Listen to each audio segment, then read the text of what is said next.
Boa noite, pessoal, tudo bem? Estamos dando início aí, mais um estudo aí do Amigos do Caminho, pedindo aí ao Cristo Jesus que possa nos abençoar, nos iluminar, atendendo aí, né, essa demanda de estudo de doutrina espírita, de evangelho, buscando, a integração aí com a espiritualidade amiga.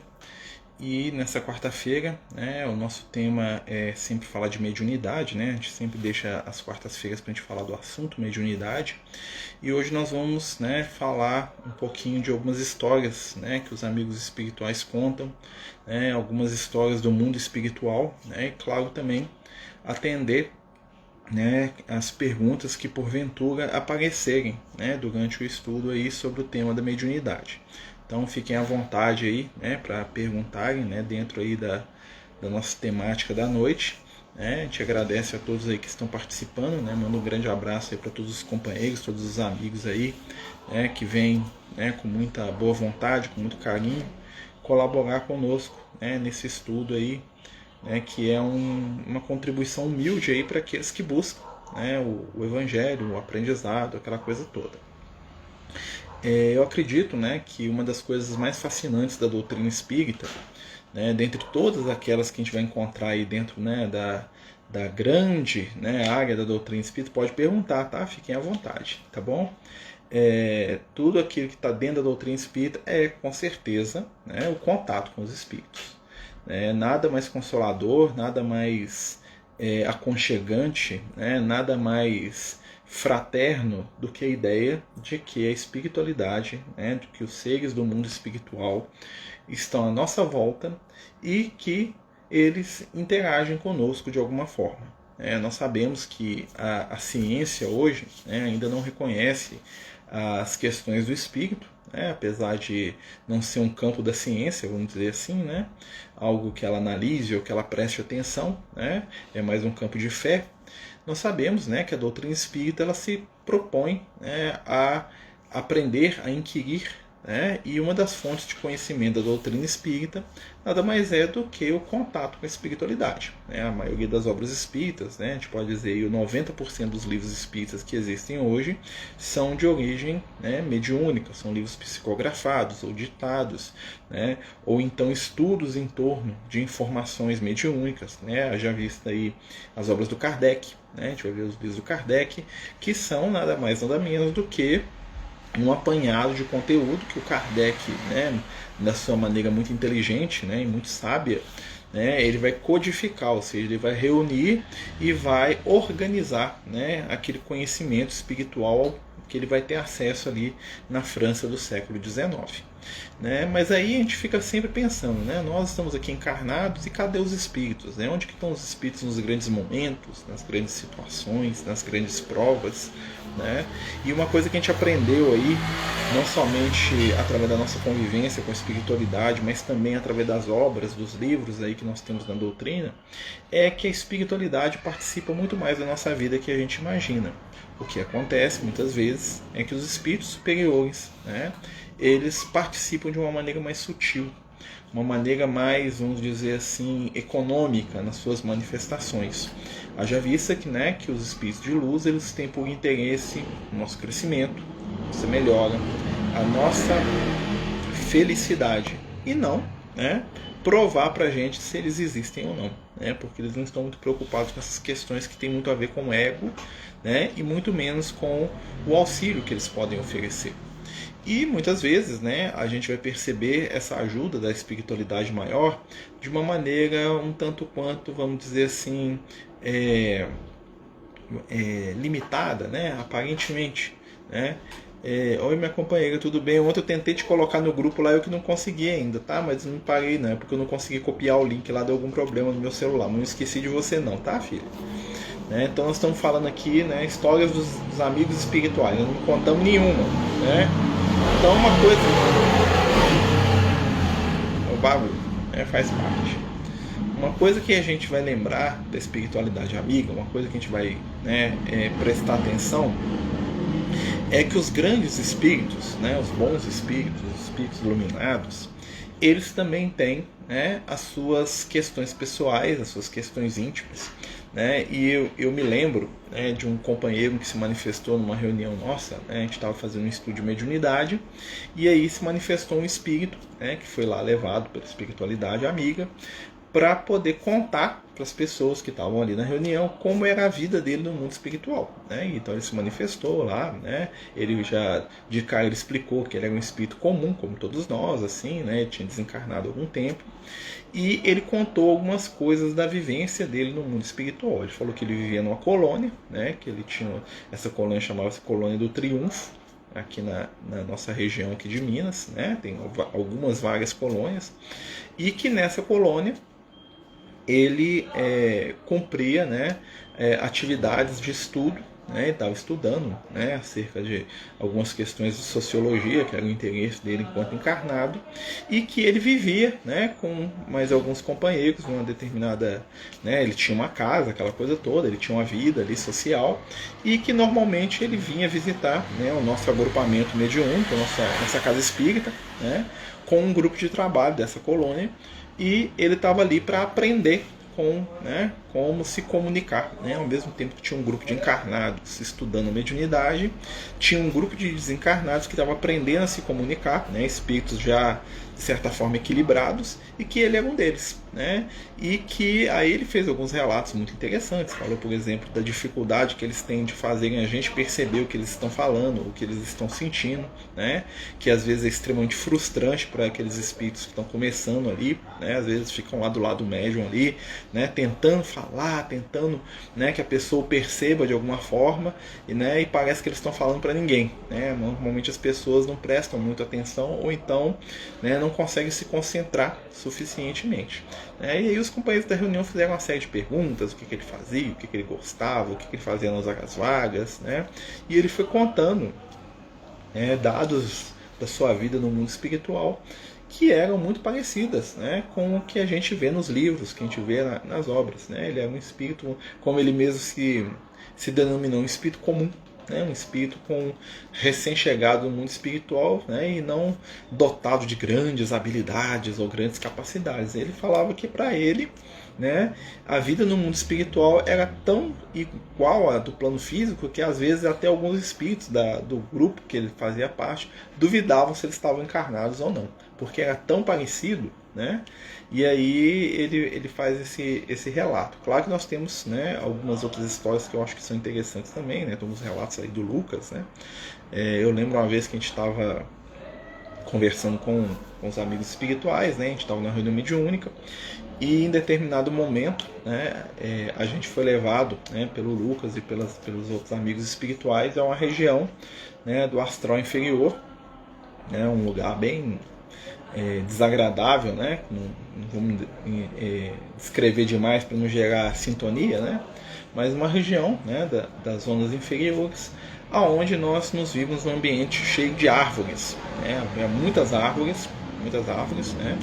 E essas árvores, né, lembravam muito, né, quem já leu o livro do Dante lá, Divina Comédia, vocês vão ver que numa parte lá do inferno do Dante, né, o Dante vai estar num ambiente que ele chama da floresta, né, e aquela floresta nada mais eram do que espíritos, né, presos em formas, né, que pareciam plantas, pareciam árvores, né, espíritos degenerados, desequilibrados. E era, né, um local muito semelhante a isso, né, e a gente lembra, assim, a gente estava lá no desdobramento, né, e aí eu falei: ô Lucas, isso aqui parece muito com o livro do Dante, né, porque, né, não sei se você já leu, eu já li as obras do Dante, né, os espíritos já fizeram quase tudo. E eu falei assim: então, mas isso aqui parece aquela descrição que o Dante dá lá né, dos 9 círculos do inferno, aquela coisa toda. E aí ele falou assim: ó, o Dante ele teve aqui também, né?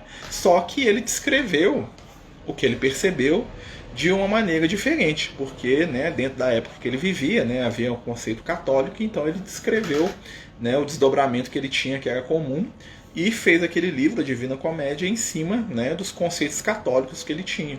Aí nós ficamos: quer dizer então que o Dante era médium, né?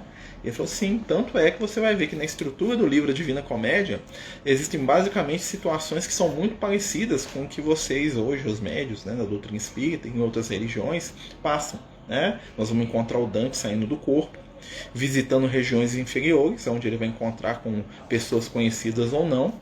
Nós vamos perceber a presença de um guia espiritual, né, que era o Virgílio, né, que é o companheiro, né, o escritor grego que acompanha o Dante durante toda a sua caminhada. Você vai ver que a presença do Virgílio ali é quase constante, e o Virgílio faz esse papel do mentor espiritual do Dante, né, ele vai ensinando, mostrando, né, explicando aquela situação toda, e né, o Dante vai conversar com uma série de espíritos que vão contar para ele, né, principalmente pessoas contemporâneas da época dele, né, claro, né, alguns mais do passado, né, e vai ser muito análogo, né, muito semelhante ao que acontece na reunião mediúnica. E aí, né, a gente continuou indo, né, porque nem sei se durante a conversa, né, da nossa chegada lá, e em determinado momento, né, a gente viu lá um grupo de espíritos, né, que estavam presos, né, nessa questão da forma, né? Então eles estavam ali e eles tinham uma aparência mesmo como se fossem grandes árvores, assim, né? Uma floresta sem fim, assim, que não dava para a gente perceber o fim, de entidades que estavam ali presas, né, na forma, né? Ou seja, estavam vítimas de si mesmo. Quem eram aqueles espíritos, né? Seres que se acostumaram ao egoísmo, né, que sempre cultivavam o próprio ego, a própria vaidade, né, e agora eles ficavam nessa região do plano espiritual porque eles não queriam ter contato com ninguém. Eles não queriam que ninguém, né, se aproximasse deles, como também eles não se ligavam a ninguém. Por isso eles estavam lá paralisados no tempo. Né? E aí veio todo um trabalho da espiritualidade de trazer esses espíritos de volta à condição humana para poder resgatá-los e levá-los de novo à reencarnação, para eles continuarem, né, o ciclo evolutivo deles. É uma coisa bem interessante. Boa noite, a Ariela está falando aqui. Ó. Parece que ouvir os espíritos inferiores falam é mais fácil considerarmos muitos casos de obsessão. Ouvimos muito a espiritualidade superior, mas de forma mais sutil. O que acontece é que a vibração dos espíritos inferiores é mais fácil de perceber, porque ela é mais grosseira. Né? Tudo aquilo que é mais denso é mais fácil de enxergar. Por exemplo, o vento, aqui, ó, o ar na minha frente, aqui, ó, né? Ele tem uma densidade praticamente imperceptível. Mas se tivesse fumaça aqui, eu ia enxergar. Por quê? Porque a fumaça ela tem uma densidade mais perceptível. Por exemplo, vapor de água. Né? O vapor de água é mais denso do que o ar normal que a gente respira. Então, se a gente estiver dentro de um chuveiro tomando banho ou numa sauna, né, vai ficar tudo embaçado para a gente, porque o vapor da água, sendo mais denso, é mais fácil de ser perceptível pelos nossos sentidos. Com os espíritos desencarnados, vai funcionar da mesma forma. Vai funcionar do mesmo modo essa questão da percepção. Então, às vezes, é mais fácil, sim, perceber espíritos mais materializados. Tá? Então, um espírito mais materializado ele é mais fácil de ser visto. E um espírito mais sutil, né, ou mais desmaterializado, como diria o Kardec, vai ser mais difícil mesmo. Né? Para um espírito superior, para ele ser perceptível para a gente, ele tem que ficar mais denso.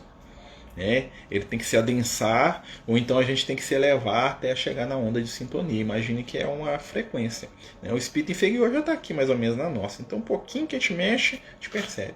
O espírito superior já está diferente, então ele tem que abaixar o máximo que ele dá conta, se tornar denso, e a gente tem que elevar a nossa vibração um pouquinho para se permitir o contato, para se permitir ali a troca de ideias entre a gente. Né? E isso tem uma série de fatores que estão interferindo também muitas vezes, né? Que são as ideias, os pensamentos. Né? Para você estabelecer uma boa conversa com alguém, vocês têm que gostar do mesmo assunto. E o que acontece é que muitas vezes os assuntos que os espíritos superiores têm não são do nosso gosto.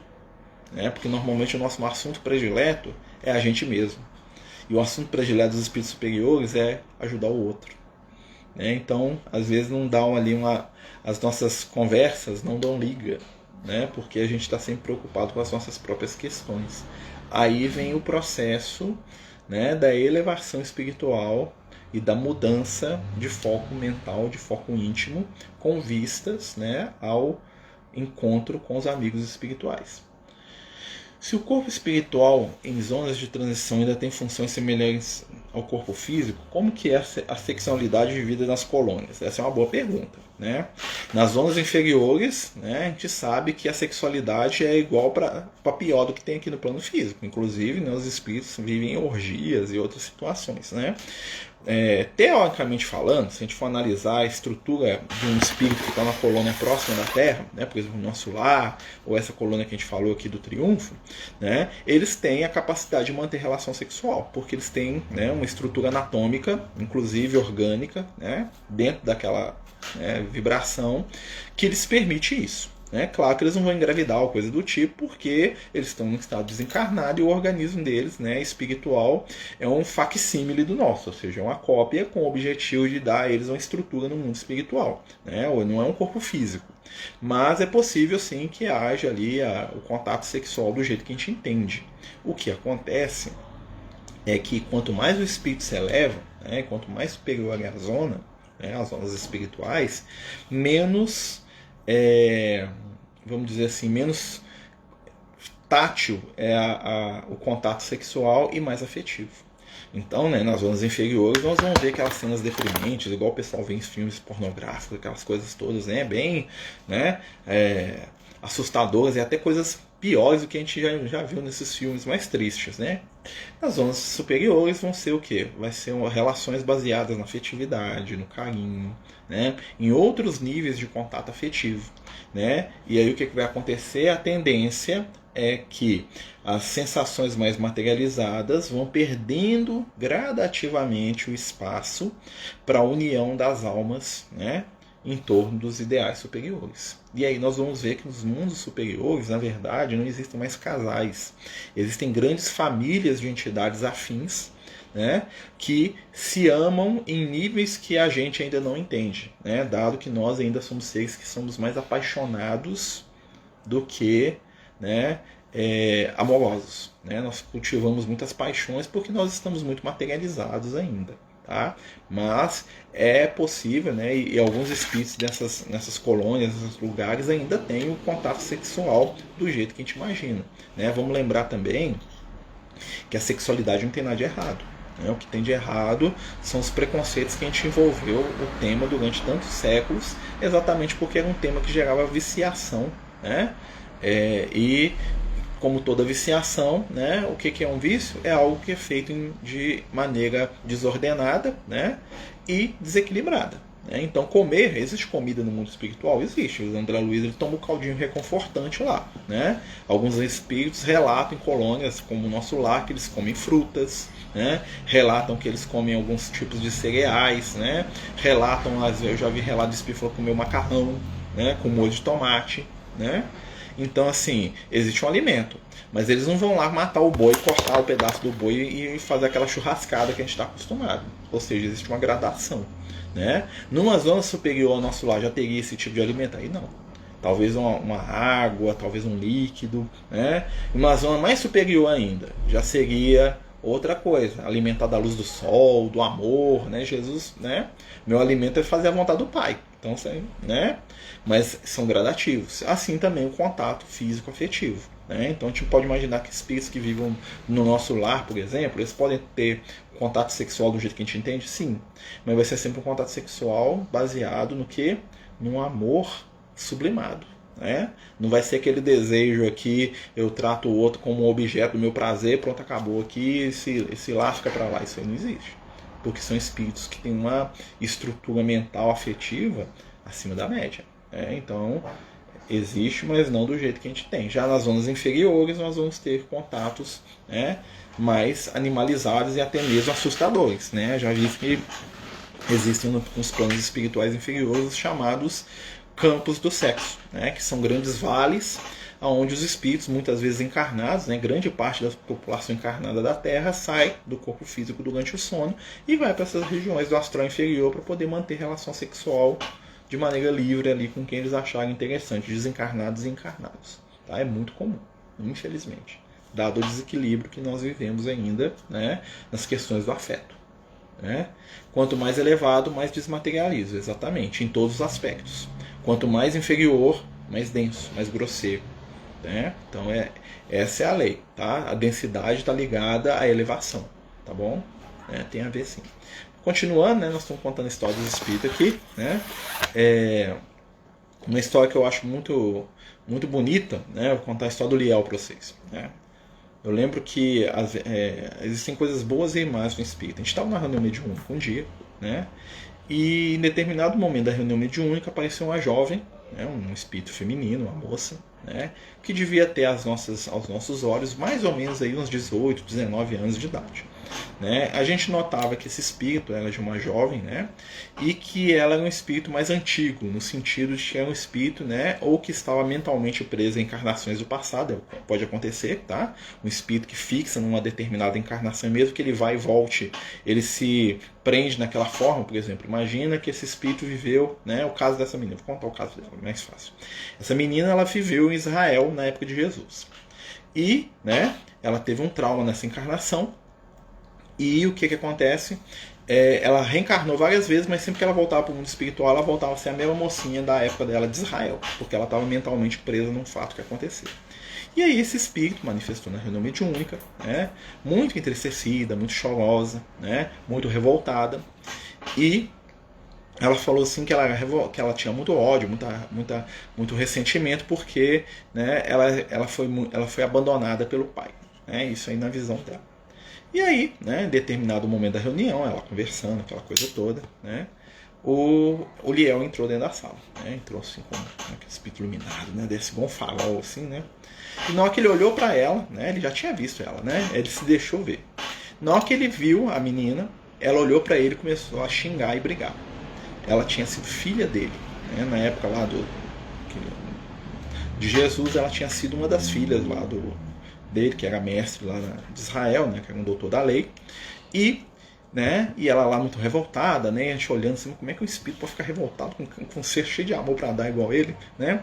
E aí, né, ele mesmo contou a história, falou assim, olha, ela tá certa de estar revoltada comigo, né, porque eu, enquanto pai, falhei com ela. E aí nós ficamos assim, mas como é que pode, né? Naquela época você já era um speed de luz lá, você ajudou os cristãos, você fazia um monte de coisa. Ele falou assim, não, com ela eu falhei.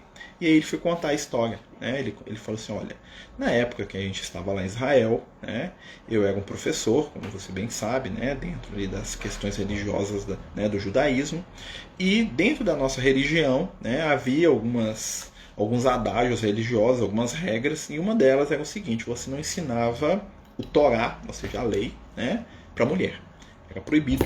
Né, porque, né, tinha até uma frase lá, né, de um rival dele, que dizia o seguinte, era melhor queimar o Torá do que ensinar ele para uma mulher. Ou seja, você ensinar qualquer questão religiosa para uma mulher, né, as leis do Moisés, aquela coisa toda, né, era melhor você jogar para os cachorros a lei de Moisés, ou então queimar. Né, porque ensinar para uma mulher é uma perda de tempo, é um absurdo. E aí o que aconteceu, né? Ele falando assim, então mas, né? Eu tinha uma filha que era muito inteligente, né? Aliás, mais inteligente do que os meus filhos, né? Nenhum dos meus filhos seguiu, né? A questão de ser doutor da lei. E desde pequena eu notei nela que ela tinha um conhecimento acima da média, ela tinha um desejo de aprender acima da média. E aí o que eu fiz? Eu comecei a ensinar ela escondido, né? Isso o Liel falando.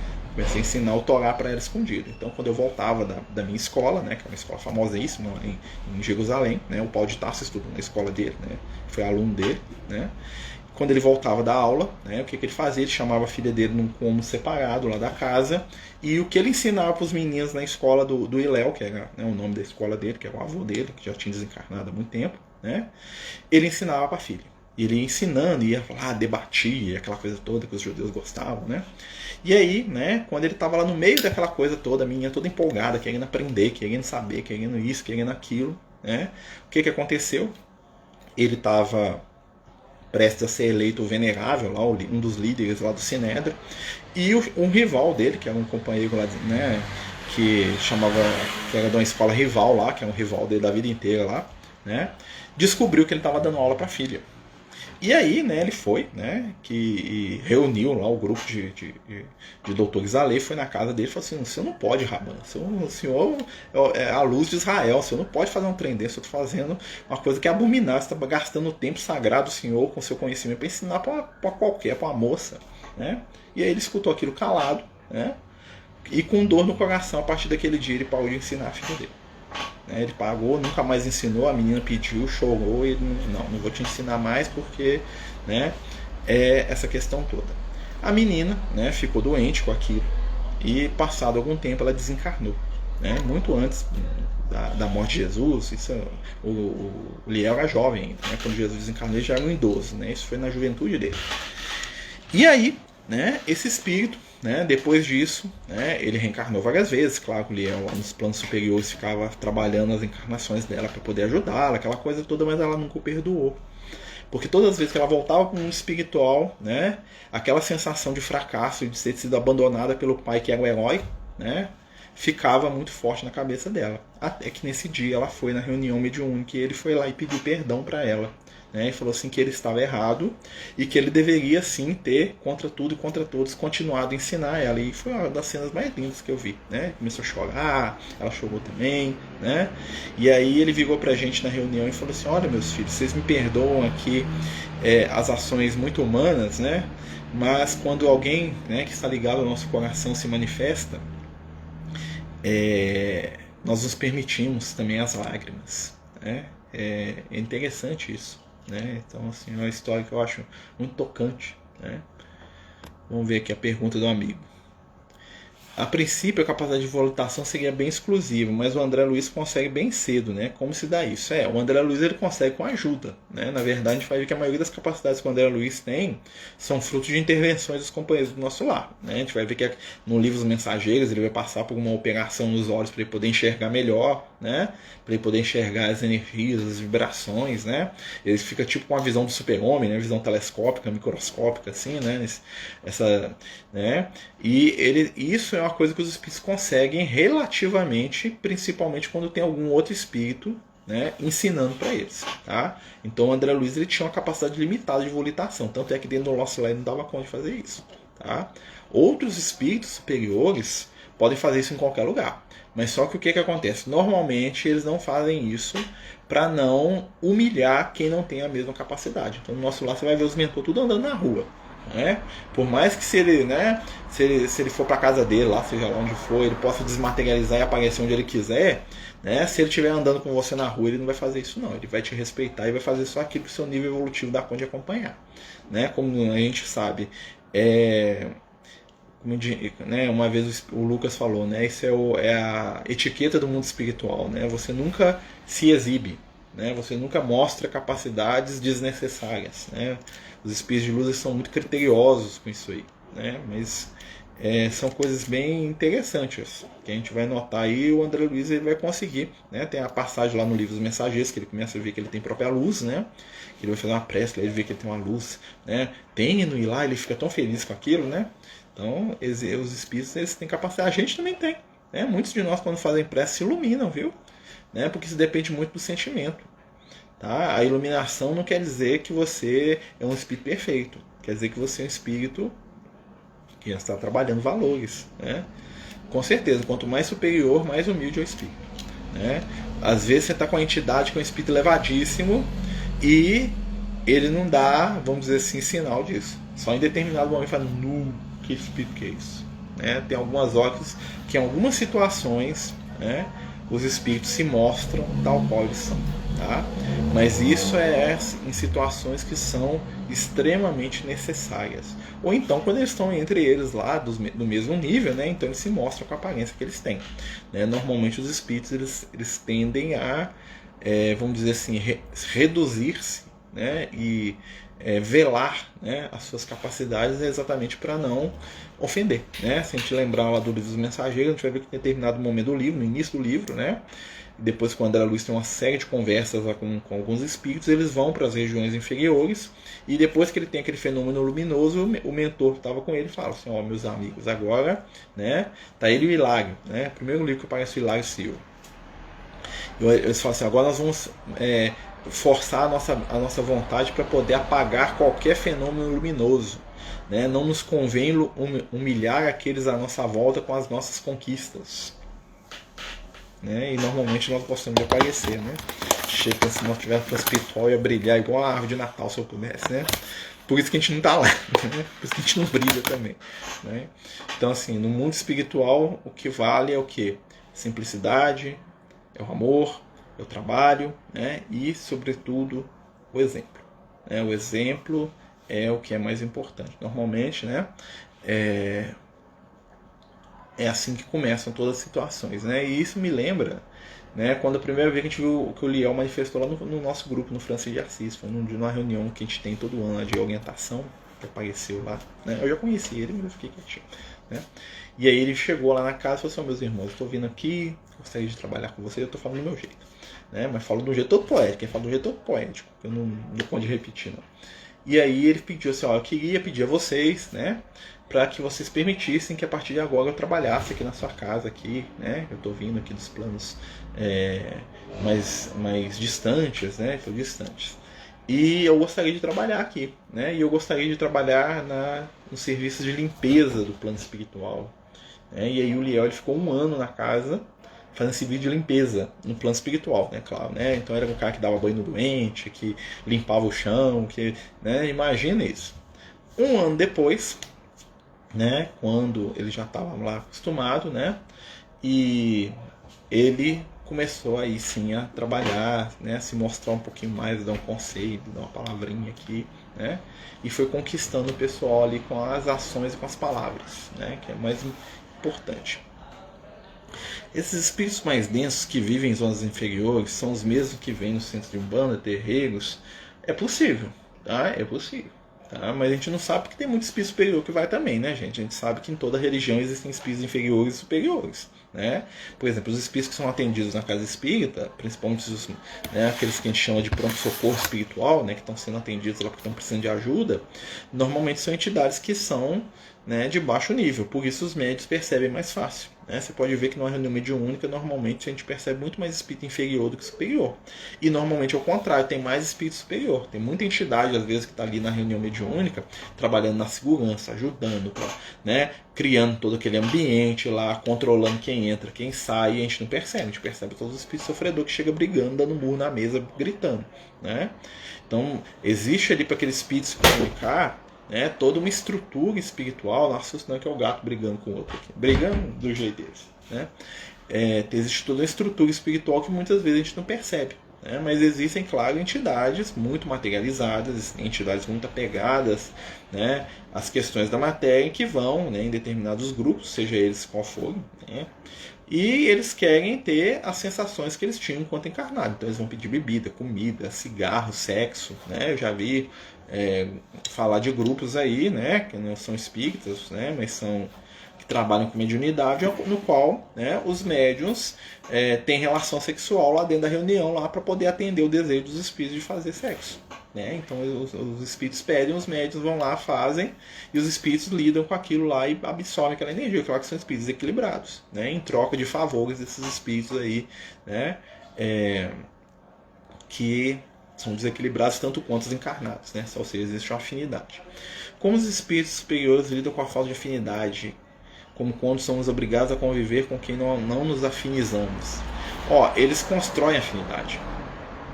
Então o que acontece? Como é que o espírito superior se comunica? Primeiro ele vai comunicar com alguém que ele tem algum tipo de afinidade. Então normalmente é um médico que já foi um parente, ou então um médico que já foi alguma coisa dele, né? Que ele tem um laço, né? E a afinidade ela é construída. Tá? Então, mesmo que a gente aparentemente não tenha uma afinidade positiva com alguém, às vezes a gente tem uma afinidade negativa. E essa afinidade também é laço de união. Por isso que às vezes um espírito inferior manifesta na reunião mediúnica, e você fala assim: mas não tem nada a ver com esse cara, por que ele manifestou através de mim? Porque em algum ponto da personalidade dele existe algo em comum com você, né? Então a gente parece um espírito assassino, lá, violento, agressivo, até falar chega, né? E aí ele comunica através de mim. Quer dizer que eu sou um assassino? Não, às vezes aquele espírito tem uma característica que eu tenho também. Talvez ele seja vaidoso e eu seja vaidoso também. E aí Deus liga. Talvez ele seja perfeccionista e eu sou perfeccionista também. Aí Deus liga, né? O que acontece é que os espíritos superiores eles vão nos direcionar de certa maneira para que a gente conquiste vínculos positivos com eles, né? Diz que o Michelangelo foi aleijadinho, sabe? Com certeza, o Michelangelo, né, o que a gente tem de informação espiritual aí, que o Michelangelo reencarnou aqui no Brasil, né, e ele foi aleijadinho, né? O Michelangelo, que era um grande artista, né, que era um companheiro assim, com conhecimento acima da média, né? Então o Michelangelo que tinha, né, né, que tinha um talento artístico, e infelizmente o Michelangelo era um companheiro extremamente torturado do ponto de vista moral, né? O Michelangelo ele tinha um problema muito grande de ciúme, né? A gente até contou a história dele com o Leonardo da Vinci aqui, né? Ele tinha um ciúme doentio do Leonardo da Vinci, né? Ele não soube conviver com outro que era mais gênio que ele, né? Não que isso o ofuscasse, né? Porque as grandes obras do Michelangelo, né? E como ele tinha dificuldade de lidar com isso, o que acontece? A reencarnação dele, ele vem aqui no Brasil para ele lidar exatamente com a questão que era a chaga maior da vida dele, que era a causa de todos os problemas, né, desse espírito aí, cheio de valores positivos também, que é o que? A vaidade. Por isso ele renasce aqui, naquela condição toda, né, filho de escravo, né, com problemas sérios de saúde, deformidades, né, que deformaram ele fisicamente, né, a ponto que ele se escondia, né, ele ficava escondido, ele ficava ali, né, ele fazia a arte dele, mas ele não queria ter contato com ninguém, porque ele tinha vergonha de si mesmo, né? Então é um espírito extremamente torturado, que aqui teve a oportunidade de se reconduzir, né? E muita gente fala que o guia espiritual dele era o Leonardo da Vinci, né? O Leonardo da Vinci, que era um espírito já bem acima da média ali, bem, né? Algumas pessoas falam que o Leonardo da Vinci, ele no passado ele foi aquele sábio grego Arquimedes, né? Que era um meio maluco, né? E que sabia tudo de tudo, né? Então, e o Michelangelo teria sido o Fídias, né? Que é um grande escultor grego, né? Tem a estátua dele, que eu sou fãzaço do Fídias, ele faz aquelas estátuas gregas, né? Se você de escultor, né? Tem uma encarnação que eu fui escultor, né? Esqueci tudo, infelizmente. Hoje eu não faço nem escultura nem de papel, né? Também fui fazer bobagem na encarnação, perdi, né? Mas é um espírito que tinha que lidar com isso. Né, um espírito que tinha que trabalhar essa questão da vaidade dele. Né? Como ele está hoje, ninguém sabe. Talvez ele já tenha até reencarnado. Mas a última encarnação que a gente tem notícia desse espírito, assim, vamos dizer assim, fidedigno, né? Que cada dia inventam encarnações novas para muita gente, né? Seria o Aleijadinho. Tá? Depois disso, existe uma névoa aí, né? Normalmente, a gente vai saber mesmo essa questão de reencarnação quando passa uns 200 anos depois que a pessoa voltou para o plano espiritual. Né? Depois de uns 100, 200 anos, aí a espiritualidade começa a soltar uma informação sobre isso. Né? O que você sabe das regiões onde o Liel vive? Eu já perguntei isso para ele. Né? Os espíritos, quando chegam a um determinado momento... nível evolutivo, eles não têm mais necessidade de viver em algum lugar, de ter uma casa, de ter um ambiente dele. Né? No nosso lar nós vamos ver, né, que os espíritos têm residências, casas ali que são locais onde eles se identificam. Os espíritos mais superiores, então, além dessa condição, já chegam no momento em que eles vivem num campo de trabalho incessante. Então um espírito, né, igual o Liel já nos contou algumas vezes, ele vai de um lugar ao outro o tempo todo. Então ele tem sempre um compromisso, como ele não dorme, ele não come, ele não bebe, ele já não precisa dessas coisas, né? Porque você vê, o André Luiz dorme no nosso lar. Né? Chega um determinado nível que o espírito não precisa mais dormir. Né? Então assim, ele está sempre em atividade. Né? Então ele está sempre em atividade, então ele não tem um lugar específico. Ele falou comigo que ele gosta muito, né, de quando ele pode, né, quando ele quer descansar, né, isso não sei quanto que ele faz isso, né, ele gosta de ir em determinadas regiões do plano superior, aonde lembra, né, a Grécia Antiga e principalmente Israel da época de Jesus. E que às vezes ele vai em Israel mesmo, ele vai lá visitar, vai lá dar umas voltas lá, lá em Jerusalém, vai em Alexandria no Egito, que é um lugar que ele gostava muito, ele passava grande parte da vida dele em Alexandria, né, ele vai naquela cidade onde ele viveu os últimos anos da vida dele, lá Palmira, né, que até o Talibã estava explodindo, não o Talibã não, é o ISIS, né, estava jogando bomba lá na cidade lá uns anos atrás, né. Então, assim, esse tipo de espírito ele já está meio desligado dessas coisas, tá? Mas ele visita de vez em quando, porque, né, encontra um amigo, mas, né, uma vez ele falou isso, falou assim, eu tô sempre ocupado, quando eu tenho alguns minutos de folga eu venho te visitar. Eu falei assim, bom demais, pode vir quantas vezes você quiser, né? Quando esses gênios reencarnam, eles vêm gênios ou não? Com certeza vêm, né? Quando eles têm um talento, e aquele talento já é uma conquista deles, aquilo vai se manifestar. Já visto o Michelangelo, né? O Fídias é um grande escultor, né? E o Michelangelo nasce como um grande pintor e um grande escultor, apesar que ele não gostava de pintura, né? Interessante sobre o Michelangelo que ele pintava obrigado. O negócio dele era escultura, né? Talvez porque a encarnação anterior ele era o forte dele. E a gente vai ver que o Aleijadinho não pintava, né? Ou seja, que eles foram escolher pintar, não gosto, né? Porque não sei se vocês sabem, o teto da Capela Sistina, que é uma das maiores obras de arte da humanidade, foi feita pelo Michelangelo a contragosto e obrigado pelo Papa Júlio II, né? O Papa Júlio II, que era um cara assim meio violento, né? Que ele andava mais de armadura do que de batina, né? Que ele gostava da guerra, né? Ele obrigou o Michelangelo, falou: se você não fizer o teto da capela que eu te mato. E aí o Michelangelo foi colar, acho que 8 anos trabalhando naquilo lá, de mau gosto, de má vontade. Sabe aquele teto maravilhoso lá que tem a criação do mundo, aquela imagem de Deus encostando, aquilo ali o Michelangelo fez de má vontade. Ele fez aquilo obrigado e de má vontade, porque ele queria fazer escultura. Ele botou um bloco de mármore lá dentro e falou assim: aquilo ali que é minha obra, isso aqui é porque eu sou obrigado a fazer. Você imagina? Né? O Leonardo da Vinci é outro exemplo, né? Quando ele reencarnou, ele foi um faz-tudo no campo da ciência, né? São espíritos que vão deixar sua marca, mesmo que eles tenham problemas, né, em outras áreas, tá bom?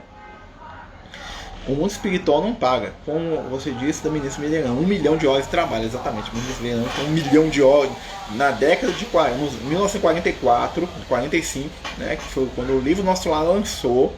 Né, o André Luiz conta que quando ele chega no Nosso Lar, a ministra Veneranda estava tendo uma festa para ela, né, estavam contando para ele que teve uma festa lá, porque ela tinha 1 milhão de bônus horas. 1 milhão de bônus horas, mais de 300 anos de trabalho. Sem parar, sem reclamar, né? Então você imagina o que é isso. E diz que quando eles fizeram a festa para ela, cascou fora e só chorou. Falou assim: não, sumiu lá, que eu não queria a festa, não, né? Há quanto tempo foi a última encarnação do Liel? Se eu sei. Ó, a última encarnação do Liel que eu sei, ele foi um missionário cristão da Igreja Católica, ele era um frei, uma coisa assim, no século IX depois de Cristo. Ele foi martirizado na África. Tá? Ele viveu no século IX. Né? Ele nunca falou muito dessa encarnação, não, até porque eu acho que ele foi um santo da Igreja Católica. Mas eu não sei qual.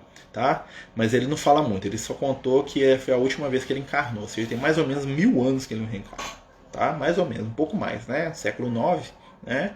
E ele trabalhou como cristão. Antes ele teve até outras encarnações ali, depois da época de Jesus, ele deve ter tido umas 2 ou 3, mas depois dessa, ele não precisou reencarnar mais não, ele ficou 1000 anos no mundo espiritual.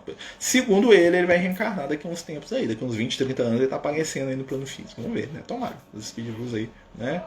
Cheguem aí, né? Nossa, não consigo imaginar como Jesus se manifesta hoje. Será que o mestre possui um veículo ou pura vibração? Não. Os espíritos falam que ele tem uma forma definida, né? Então Jesus ele tem uma aparência, né, que é diferente pelo que falam da aparência dele de encarnado, tá? Então você não vai ver um homem de barba, tá? E que os espíritos que conseguem enxergar Jesus falam que é uma experiência que não tem igual, né? Porque é como se você estivesse dentro do oceano de amor, tá? Então, quando você está na aula de Jesus, né, na verdade todos nós estamos, quando você percebe que você está dentro da aula de Jesus, é uma experiência fantástica, né? Que é a energia que envolve o nosso planeta inteiro, tá? Então, assim, ele tem uma forma circunscrita, se você encontrar com ele, você vai ver uma pessoa lá, né? Mas assim, como é que essa forma aí ninguém descreve? Talvez até porque seja uma coisa muito diferente da forma humana que a gente está acostumado, no sentido da estrutura, né? Não sei, tá? Mas que ele tem uma forma, ele tem sim, né? Mas como todo espírito superior, ele pode modificar a forma. Se der na telha dele de aparecer como ele era aqui na Terra, ele aparece, né? Tanto é que tem um relato do Francisco de Assis que ele conta com Jesus, né? Jesus andando mesmo na rua lá, ele conta com Jesus, né? E fala assim: nossa, é Jesus, né? A Madre Teresa viu Jesus lá na Índia, né? Então assim, esses espíritos assim modificam, né? Tem como saber quem foi a Rebeca, a mulher do Isaac? A Rebeca, a mulher do Isaac, é assunto do Liel lá, né? Assim, eu gosto muito da Rebeca, a Rebeca dos cabelos vermelhos, né? A Rebeca é uma grande médium, né? O que a gente sabe é que ela tinha uma mediunidade extremamente ostensiva, a tal ponto que ela enxergava os espíritos encarnados, né? E assim, ela é um espírito afim, né, do Isaac, né? Vamos usar o nome Isaac aqui. Ela é um espírito afim dele. Assim como João e Maria, né, o João Evangelista e Maria de Nazaré são almas, né, que estão ali, tem uma proximidade evolutiva, a Rebeca é o espírito que acompanha lá o Isaac há milênios, né? Já claro que eles já têm um nível de amor ali que é difícil até de entender pra gente, né? Uma vez eu perguntei dela, eu já vi ela uma vez, eu tive a oportunidade de ver a Rebeca. E o Liel falou que ela está numa esfera superior e ela não tem muito contato com o plano físico, né? Ela faz um trabalho nas esferas mais superiores, né? E que eles se veem, né? Sempre que é necessário, mas que a mente dos dois está ligada o tempo todo, então eles não precisam se ver muito, não. Eles podem ficar trabalhando que eles não sabem o que o outro está fazendo, né? E é assim, né? Michelangelo fez aquela maravilha sem gostar de pintar. Imagina se tivesse feito com amor. Imagina mesmo, né? Exatamente. Então você vê que é o poder do artista, né? O cara é um espírito que tem um talento, isso aí é inegável, né? Haja vista como o que ele fazia com a escultura, né? A escultura ele fez aqui no Michelangelo, o Moisés que ele fez lá no Vaticano, né? E você imagina que um cara desse, né, tinha um grande problema com inveja, a tal ponto que quando o Leonardo da Vinci foi lá ver a obra dele e corrigiu, falou que a estátua estava com o pé torto, né, o Michelangelo queria matar o Leonardo da Vinci. Se pudesse, tinha pulado no pescoço dele lá na hora, né? Tipo assim, quem que esse cara pensa que é pra poder me corrigir? Eu sou o Michelangelo, você é quem? Eu sou o Leonardo da Vinci, eu não... né? Marcelo, Jesus pode estar em outro orbe pregando o que fez aqui na Terra? Cada mundo tem o seu guia espiritual, né? Então Jesus é o da Terra, né? Apesar de muita gente às vezes viajar, falar que Jesus tem 5, 6, 7 mundos, né? O que a gente sabe de informação segura é que Jesus é o Cristo do planeta Terra. Por quê?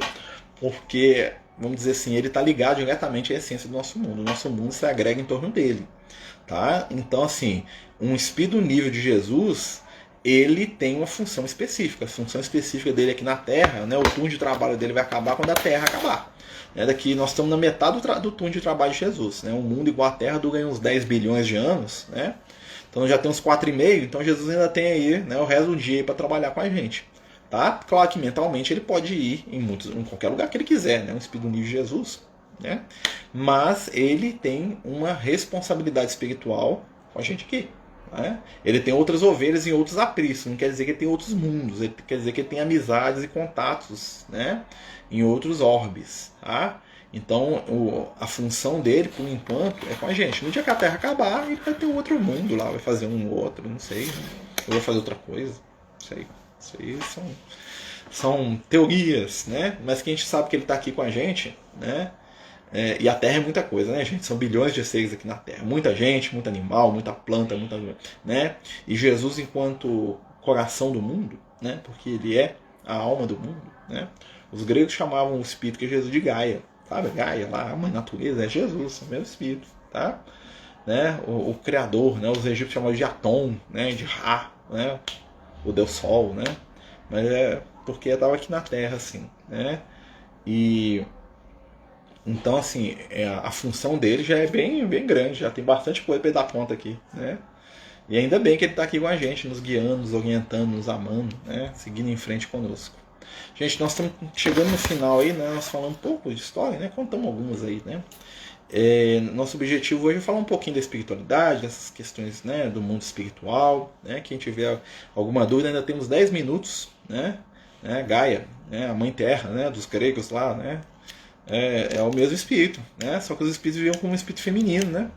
E se a gente for analisar bem, Jesus tem tantas características masculinas como femininas, né? Jesus poderia ter reencarnado muito bem como uma mulher, né? Ele não fez isso, segundo os amigos espirituais, por causa da questão do preconceito que existia em torno da figura feminina. Se Jesus teve tanto trabalho sendo um homem, né, dentro daquela cultura, imagina se ele fosse uma mulher. Ele ia ter que lutar a vida inteira para poder abrir a boca.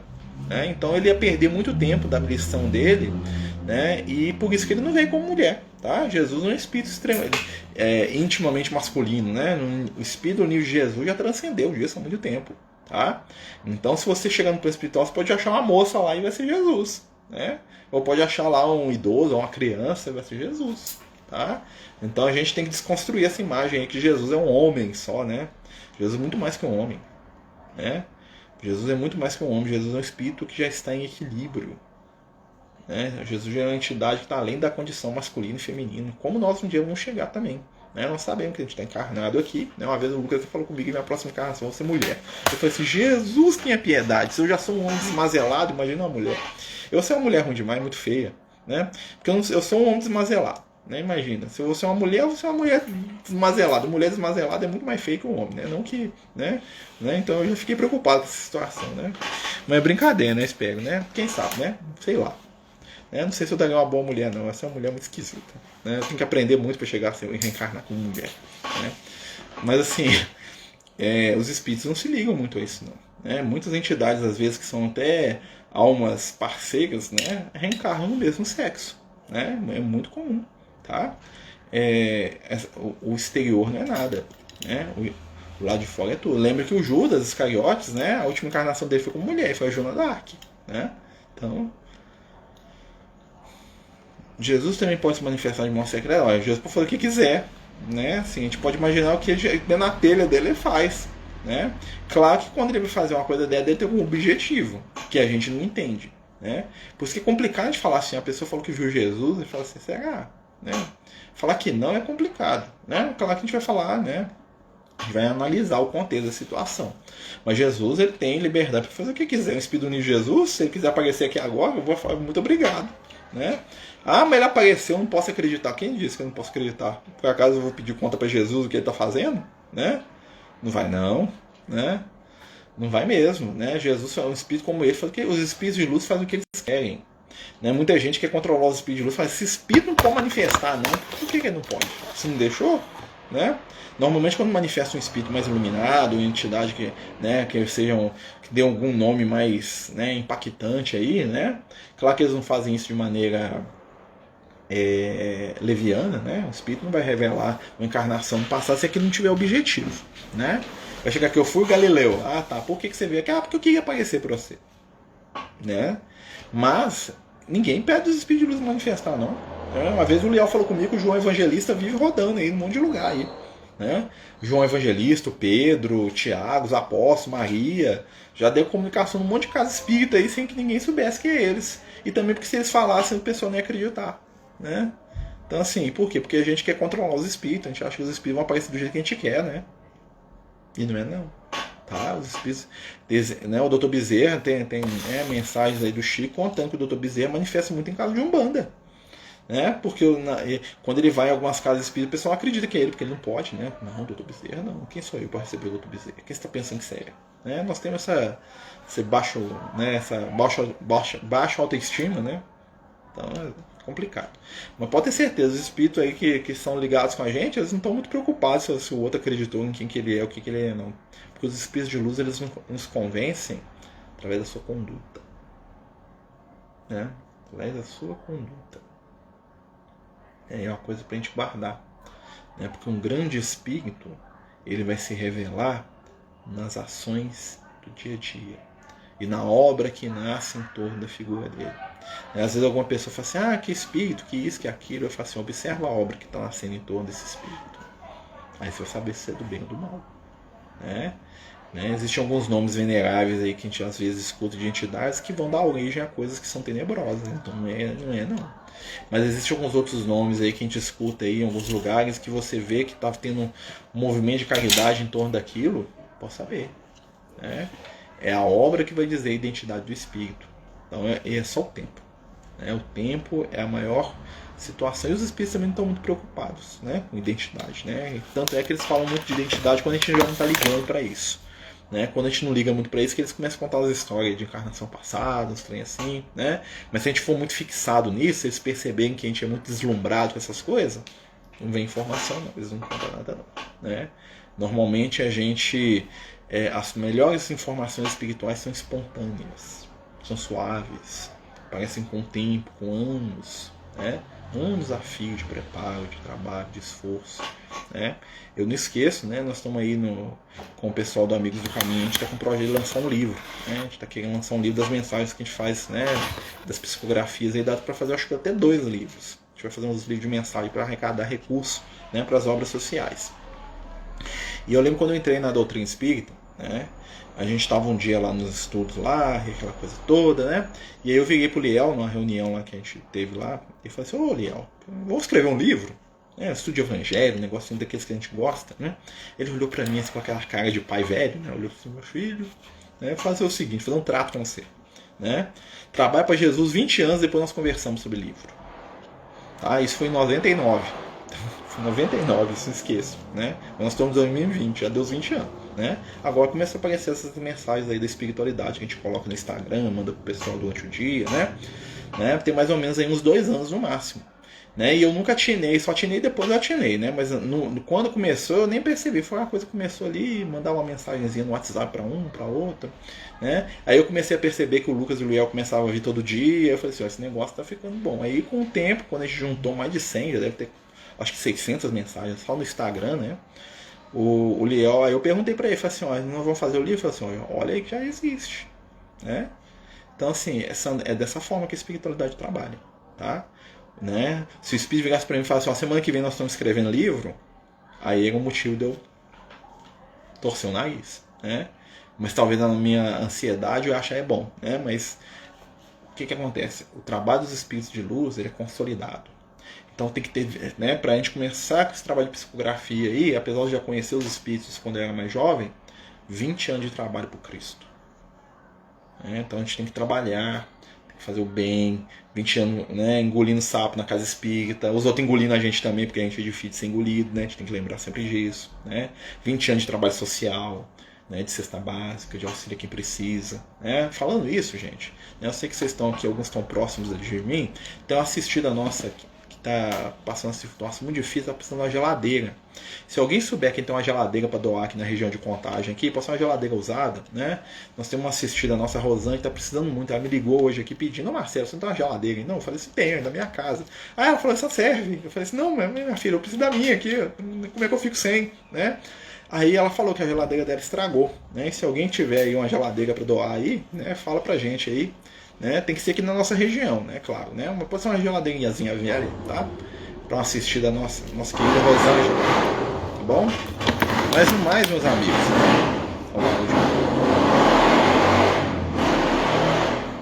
dividindo o som com a gente.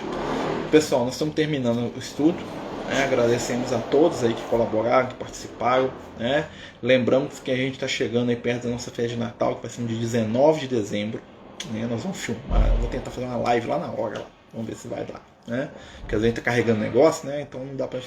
Mas pelo menos abrir lá o Instagram para mostrar pro pessoal a distribuição, nós vamos tentar fazer lá, mesmo que a gente não fale muito, né?